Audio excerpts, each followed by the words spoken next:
तो class start कर रहे हैं हम लोग solution of solid in a liquid. जब आप एक सॉलिड को लिक्विड में डिसॉल्व करते हो तो जो सॉल्यूशन बनता है उस सॉल्यूशन से रिगार्डिंग आप बहुत सारे पॉइंट डिस्कस करने वाले हैं। सबसे पहले डिस्कस करेंगे सॉल्युबिलिटी को लेके, सॉल्युबिलिटी के फैक्टर्स को लेके। तो एक एक करके स्टार्ट करते हैं। सबसे पहले हम लोग डिस्कस कर रहे हैं स्टूडेंट कि जब सॉलिड को लिक्विड में मर्ज किया जाता है तो वहां कौन कौन सी प्रोसेस होती है। एग्जाम्पल के तौर पे स्टूडेंट्स हम लोग NaCl और वाटर का ही सॉल्यूशन ले लेते हैं। आपका जो सॉल्ट होता है वो सॉलिड स्टेट में है और जो वाटर है आपका वो क्लास लिक्विड स्टेट में। तो आपने क्या किया, सॉलिड और लिक्विड को डिसॉल्व किया। या और भी एग्जांपल आप ले सकते हो, जैसे शुगर है, आप शुगर को जब पानी में ऐड करोगे तो यहाँ भी आप देख रहे हैं कि आप सॉलिड को एक लिक्विड के अंदर मर्ज कर। तो क्लास जब सॉलिड को लिक्विड में ऐड किया जाता है तो क्या प्रोसेस चल रही होती है। सबसे पहले स्टूडेंट जैसे कि यहाँ देखिए मैंने कंटेनर लिया हुआ है, इस कंटेनर में मैंने वाटर फिल कर रखा है। अब क्लास मैंने क्या किया, बाहर से शुगर को ऐड करना स्टार्ट किया। तो जब शुगर के मॉलिक्यूल्स यहाँ पे आके डिसॉल्व होने लग गए, तो जब ये शुगर के मॉलिक्यूल्स इसके अंदर डिसॉल्व हो रहे हैं तो इस प्रोसेस को कहते हैं डिसोल्यूशन। क्या होता है क्लास, डिसोल्यूशन, कि आप उसके अंदर उसको ऐड कर रहे हैं और वो वहां पे डिसॉल्व हो रहा है। तो इस प्रोसेस को कहते हैं बच्चों डिसोल्यूशन, की शुगर आपका डिसॉल्व हो रहा है। आप सभी ने देखा होगा कि शुगर एक हद तक डिसॉल्व होता है, एक टाइम तक डिसॉल्व होता है, उसके बाद शुगर डिसॉल्व होना बंद कर देता है और आप कहते हैं कि आप एक स्टेज पे पहुंच गए हैं जिसमें आप अपने सॉल्यूशन को एक सैचुरेटेड सॉल्यूशन का नाम देते हैं। सैचुरेटेड सॉल्यूशन एक ऐसा सॉल्यूशन हो जाता है बच्चों जहां पर और ज्यादा आपका सॉल्यूट आपके सॉल्वेंट के अंदर डिसॉल्व नहीं हो पाता है। हम कहते हैं कि सॉल्वेंट के पास इसको डिसॉल्व करने की कैपेसिटी फुल हो गई है। तो क्लास जब शुगर को आपने इस पानी के अंदर डाला, that is called dissolution process. अब क्या होता है कि जब आप शुगर को ऐड करते रहते हैं, अल्टीमेटली स्टेज आ जाती है जिसको आप सैचुरेटेड कहते हैं कि आपका सैचुरेशन हो गया है। तो स्टूडेंट उस टाइम पर जितना शुगर डिसॉल्व हुआ है वो उसकी सॉल्युबिलिटी होती है। जितना आपका शुगर डिसॉल्व हुआ है वो उसकी सॉल्युबिलिटी होती है। अगर मान लीजिए मैं इस पानी को 100 ग्राम लेता हूँ, 100 ग्राम, ठीक है, तो कितना शुगर इसके अंदर डिसॉल्व हो पा रहा है, that is called it solubility. मतलब एक तरीके से डेफिनेशन ही बन जाता है यहाँ पर कि कितना amount of solid solute that can dissolve in 100 gram of solvent to make saturated solution. और ध्यान रखना इसमें स्टूडेंट्स एट गिवन टेम्परेचर, क्योंकि टेम्परेचर आपको वेरी नहीं करना, क्योंकि आप जानते हैं जैसे चाशनी वगैरह बनाई जाती है वहां पे अगर आप टेम्परेचर बढ़ा देंगे तो ये शुगर और ज्यादा डिसॉल्व होने लग जाता है। तो क्लास हमने क्या देखा कि जब हम एक सॉलिड सॉल्यूट को इसके अंदर डिसॉल्व कर रहे हैं, शुगर को इसके अंदर डिसॉल्व कर रहे हैं, प्रोसेस चल रहा है, दैट इज कॉल्ड डिसोल्यूशन। एक टाइम आएगा, अल्टीमेट स्टेज आई जिस स्टेज पर वो और ज्यादा डिसॉल्व होना बंद हो गया और हमने कहा कि प्रोसेस कहां पहुंच गया है, सैचुरेशन में पहुंच गया है। हमने बोला कि सैचुरेटेड हो चुका है। सैचुरेटेड कंडीशन एक ऐसी कंडीशन होती है जहां पे और सॉल्यूट आपके सॉलिड डिसॉल्व नहीं होता। तो उस टाइम पर मान लीजिए आपने अगर 100 ग्राम आपने सॉल्वेंट लिया तो आप देख लीजिए सॉल्यूट कितना अमाउंट डिसॉल्व हुआ, that is called its solubility. Student हम ये जानने वाले हैं कि जो सॉल्युबिलिटी है वो किन किन फैक्टर्स के ऊपर डिपेंड करता है। सबसे पहला फैक्टर स्टूडेंट इसके अंदर आप लोगों का नेचर ऑफ सॉल्यूट हो जाएगा। So nature of solute and solvent दोनों को लेकर चलते हैं। Nature of solute and solvent class हम लोग छोटी क्लास से पढ़ते हैं, लाइक डिसॉल्व लाइक, जो जैसा होता है वो वैसे बहुत आसानी से डिसॉल्व हो जाता है। अगर कोई पोलर सॉल्वेंट है तो आपका वो पोलर में डिसॉल्व कर जाता है। जैसे आप यहाँ देखिए NaCl है, NaCl आपका पोलर है, इसमें आयंस क्रिएट होते हैं और आप जानते हैं कि यहाँ पर भी 2 डेल्टा नेगेटिव पॉजिटिव ऐसे पोलैरिटीज डेवलप होती है। तो ये आपका आराम से इसके अंदर डिसॉल्व कर जाता है, मतलब पोलर जो है वो पोलर के अंदर बड़े आसानी से डिसॉल्व करता है। वैसे क्लास नॉन पोलर आप लोगों का नॉन पोलर सॉल्वेंट के अंदर डिसॉल्व करता है। जैसे बेंजीन स्टूडेंट्स पोलर नहीं है, एक नॉन पोलर सॉल्वेंट है। अगर आप उसके अंदर कार्बन डाइसल्फाइड को डालेंगे तो डिसॉल्व कर जाता है, क्योंकि कार्बन डाइसल्फाइड कैसा है, नॉन पोलर के अंदर बड़े आसानी से डिसॉल्व करता है स्टूडेंट। तो इस चीज का ध्यान रखिएगा। सबसे पहला पॉइंट है कि सॉल्यूट और सॉल्वेंट का नेचर कैसा है, जिसको आप डाल रहे हैं और जिसमें डाल रहे हैं उन दोनों का नेचर अगर एक जैसा है तो बड़े आसानी से डिसॉल्व कर जाएगा स्टूडेंट। इससे रिलेटेड आपके एनसीईआरटी में क्वेश्चंस भी हैं। उन्होंने दो तरीके के सॉल्यूशन भी बना रखे हैं, एक होता है जिसको बोलते हैं वो मिक्सिबल, और एक होता है जो होता है जो नॉन मिक्सिबल, या कह लो कि मिक्स होते ही नहीं है, ठीक है। मिक्सिबल और इमिक्सिबल दो चीजें वहां लिखी हुई हैं, मिक्सिबल और इमिक्सिबल। मिक्सिबल का मतलब पूरी तरह से डिसॉल्व हो रहा है और नहीं हो रहा मतलब वो इमिक्सिबल होता है स्टूडेंट। तो उसके रिगार्डिंग में आपको क्वेश्चन समझाता हूं, तो मेरे ख्याल से आप लोगों को क्लियर होगा कि अगर मैं सॉलिड को किसी सॉल्यूशन में सॉल्वेंट में ऐड करता हूं तो एक सॉल्यूशन बनता जाता है, पर एक टाइम ऐसी स्टेज आ जाती है जिस टाइम वो डिसॉल्व होना बंद कर देता है, हम कहते हैं सैचुरेशन आ गया। सैचुरेशन के टाइम पर आप देख लीजिए कि आपके 100 ग्राम के सॉल्वेंट में कितना शुगर डिसॉल्व हो पाया, दैट इज कॉल्ड सॉल्युबिलिटी। ये सॉल्युबिलिटी किस पे डिपेंड कर रहा है, nature of solute and solvent पे। जिसको आप ऐड कर रहे हैं और जिसमें ऐड कर रहे हैं उसके नेचर पे डिपेंड करता है। अगर दोनों का नेचर एक जैसा है, दोनों पोलर है या दोनों नॉन पोलर है, तो बड़े आसानी से डिसॉल्व होगा। अगर डिसॉल्व हो रहा है तो आप बोलेंगे मिक्सिबल, और अगर डिसॉल्व नहीं हो रहा तो क्या बोलेंगे, इमिक्सिबल है। मैं आपको अभी कुछ क्वेश्चन बताता हूं जहां आप चेक करेंगे कि मिक्सिबल है या फिर इमिक्सिबल है। देख क्लास, मैंने यहाँ पे कुछ एग्जांपल्स लिखे हुए जहां पर हम लोग देखने वाले हैं कि इंट्रैक्शन कैसे होने वाला है। और देखिएगा जहां पे इंट्रैक्शन एक जैसा होगा, स्ट्रॉन्ग इंट्रैक्शन होगा, वो बहुत ज्यादा अमाउंट में डिसॉल्व करेंगे स्टूडेंट। जैसे देखिए normal hexane CH3 CH2 CH2 CH2 CH2 CH3, 6 carbon का आपका चेन। कहीं से भी इसके अंदर पोलैरिटी नहीं आ सकती, क्योंकि पोलैरिटी तो तब आएगा ना जब हमारे कोई इलेक्ट्रोनेगेटिव एलिमेंट आपका जुड़ा हुआ हो, लेकिन यहाँ तो ऐसा कुछ है नहीं, कोई पोलैरिटी डेवलप होगी। वैसे नॉर्मल ऑक्टेन में स्टूडेंट बस ये हो जाता है कि जहाँ 6 कार्बन है यहाँ पर आपके पास 8 कार्बन आ जाएंगे,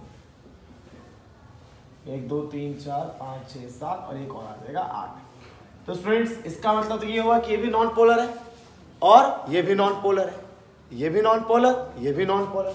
तो क्लास अगर ये भी आपका नॉन पोलर, अगर आपका ये भी आपका नॉन पोलर, तो क्लास 13 हमने पढ़ा हुआ है कि अगर दोनों नॉन पोलर होते हैं तो उसे हम कहते हैं कि उसके बीच में लंडन फोर्स है। कौन सा बच्चों, लंडन फोर्स है या डिस्पर्सन फोर्स है, ठीक है। तो एक बात है, ये भी नॉन पोलर, ये नॉन पोलर, तो डिसॉल्व हो जाएगा, अच्छे से हो जाएगा, ठीक है। अब स्टूडेंट देखिए I2 है, तो आपने ये पढ़ा होगा कि अगर सेम काइंड ऑफ एटम जुड़े होते हैं तो कभी पोलैरिटी शो नहीं करते, वो नॉन पोलर होते हैं, ठीक है। जो सेम काइंड ऑफ एलिमेंट होते हैं, जैसे I2 के साथ साथ O2 का एग्जांपल ले लो या आप H2 का एग्जांपल ले लो, ये सब आपके नॉन पोलर होते हैं, ठीक है। अब कार्बन टेट्राक्लोराइड का स्ट्रक्चर अगर आपको याद हो इस तरीके से होता है, ठीक है। और क्लोरीन ज्यादा इलेक्ट्रोनेगेटिव है तो यहाँ पे पार्शियल नेगेटिव, पार्शियल पॉजिटिव, तो ये positive negative, positive negative, positive negative, positive negative.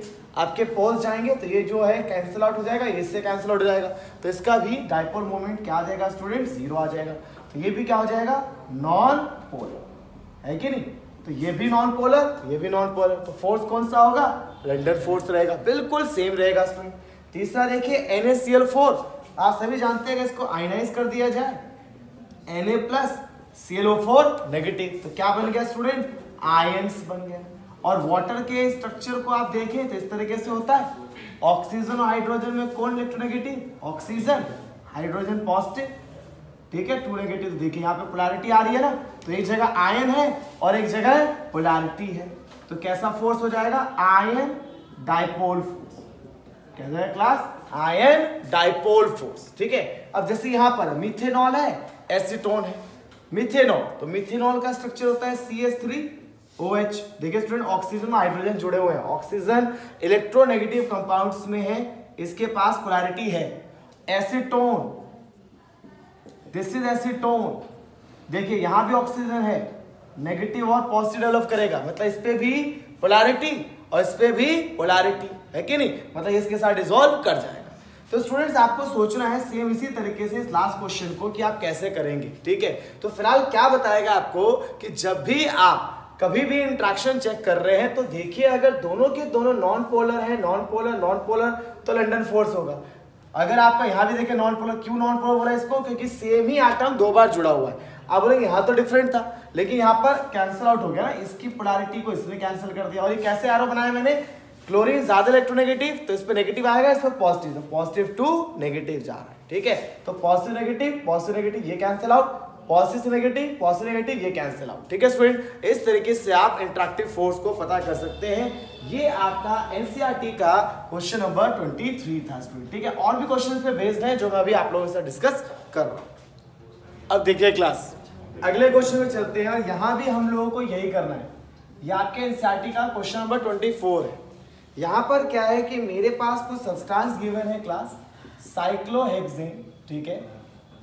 एक है साइक्लोहेक्सेन, दूसरा है मेरे पास KCl, तीसरा है मेरे पास CH3OH और चौथा है क्लास CH3CN, ठीक है ना। अब इन सब को मैं एक कंपाउंड में डाल रहा हूं, वो है नॉर्मल हेक्सेन, और मुझे अरेंज करना है कौन ज्यादा डिसॉल्व होगा। देखिए स्टूडेंट, एक ही पॉइंट पे कितने क्वेश्चन आपके एनसीईआरटी में दे रखे हैं। तो सबसे पहले आप ये देखिए कि नॉर्मल हेक्सेन पोलर है कि नॉन पोलर है। अभी आपको बताया था स्टूडेंट, नॉर्मल हेक्सेन मतलब 6 कार्बन की स्ट्रेट चेन, 3 3 6, सोचिए कैसा होगा, पोलर या नॉन पोलर।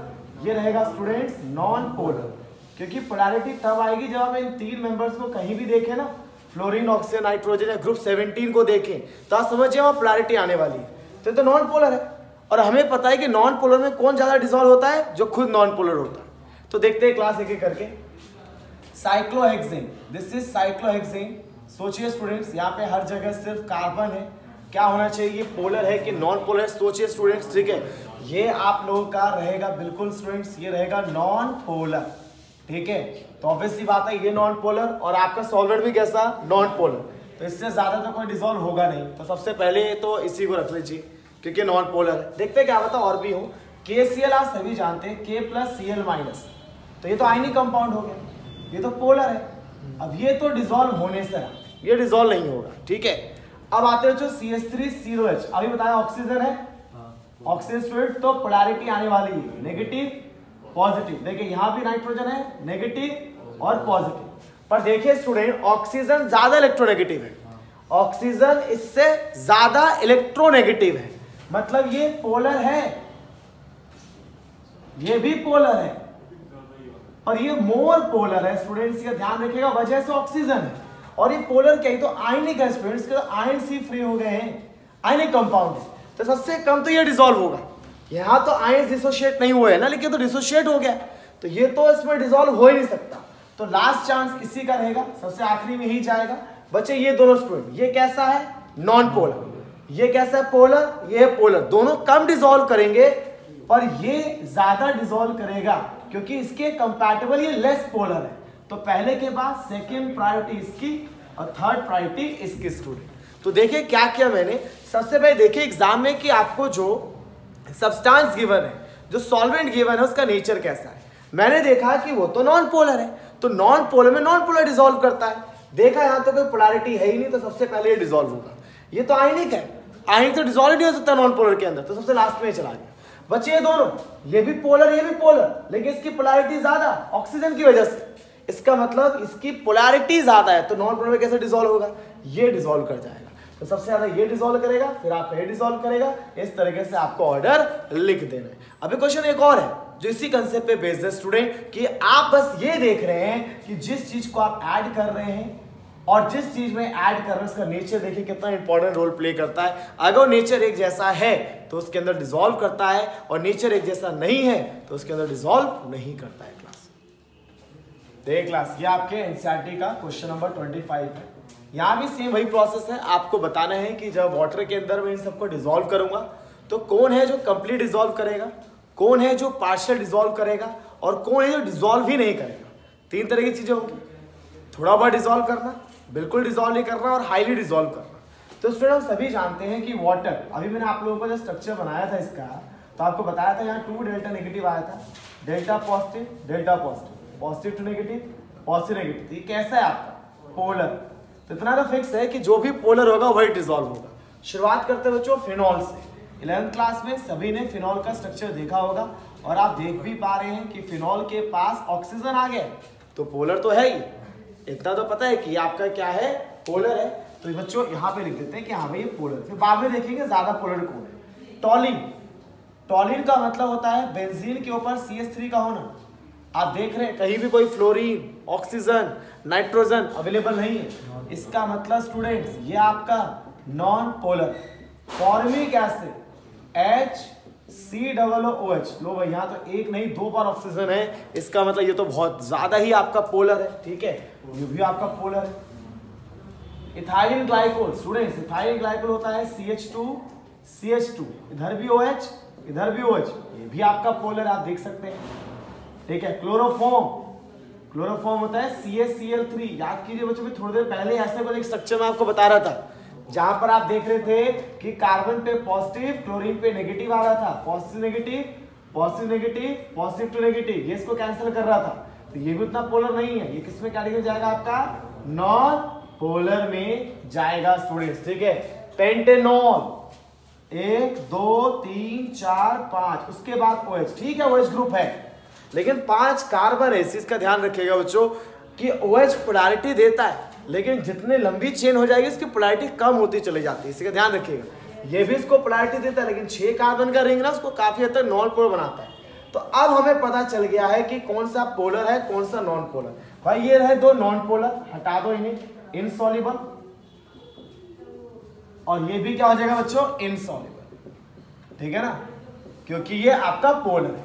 अब इन सब में देखो कि हाईली पोलर कौन है। हाईली पोलर वो होता है जिससे छोटे छोटे कार्बन की चेन्स होती है, बहुत छोटे छोटे कार्बन की। ये देखिए एक ही कार्बन है, हाईली सॉल्युबल। कैसा होगा स्टूडेंट्स, हाईली सॉल्युबल। यहां भी देखिए 2 ही कार्बन, यहां कितने हैं 5, यहां कितने आपके 6 रिंग में। तो स्टूडेंट्स इसका ध्यान रखिएगा बच्चों कि यहां पर जो आपका है, आप देखिए यहां पर कितने कार्बन है 5, तो ये आपका पार्शियल सॉल्युबल होगा। यहां भी 6 कार्बन के रहेंगे, ये भी कैसा होगा, पार्शियल सॉल्युबल होगा। मैंने आपको पहले क्या बताया, पहले जो नॉन पोलर है उनको इनसॉल्युबल कर दीजिए, क्योंकि डिसॉल्व तो होने वाला है नहीं। फिर आप चले जाइए पोलर पर पोलर में देखिए लंबी कार्बन चेन नहीं होनी चाहिए, छोटी कार्बन चेन होनी चाहिए। एक ही कार्बन है बेचारा हाईली सॉल्युबल, 2 ही कार्बन है, तो ये भी आपका क्या रहेगा, हाईली सॉल्युबल, ठीक है। लेकिन बाकी अगर आप देखें यहाँ 5 कार्बन है और यहाँ 6 कार्बन, सॉल्युबल तो है पर पार्शियल सॉल्युबल। तो मेरे ख्याल से स्टूडेंट्स आप लोग अब तो अच्छे से क्लियर हो गया होगा कि जब भी आप किसी चीज को किसी के अंदर डिसॉल्व करते हैं तो ये नेचर कितना इंपॉर्टेंट रोल प्ले करता है कि जिसको आप डिसॉल्व कर रहे हैं और जिस पे डिसॉल्व कर रहे हैं उसका नेचर एक जैसा होना चाहिए। अगर यह पोलर नॉन पोलर है तो नॉन पोलर में डिसॉल्व कीजिए, और अगर ये पोलर है तो पोलर में डिसॉल्व कीजिए, तो आराम से डिसॉल्व कर जाएगा। तो मेरे ख्याल से सॉल्विटी का पहला फैक्टर आप लोगों को सभी को क्लियर होगा।